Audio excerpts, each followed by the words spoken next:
हमारे बुरे जब कर्म आने होते हैं तो जो नक्षत्र हैं वो उस बुरी दशा को ग्रहण करके हमारे ऊपर छोड़ते हैं हमारे कर्म के अनुसार। और अगर कर्म हमारा सही है तो नक्षत्र भी सही हो जाएंगे।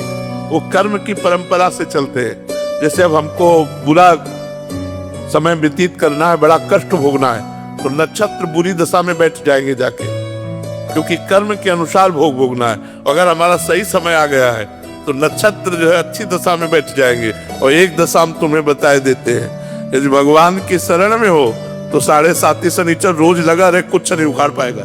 एक आदमी हित धाम में मिला, वो कई लोहे के छल्ले पहने थे। हमने कहा ये क्या है? बोले घोड़े की नाल के हैं।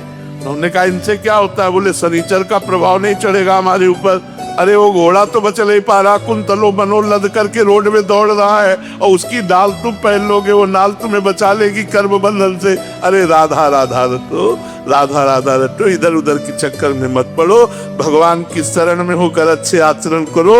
जो ग्रहण है, जो नक्षत्र है, जो जितने भी, ये सब अनुकूल हो जाएंगे।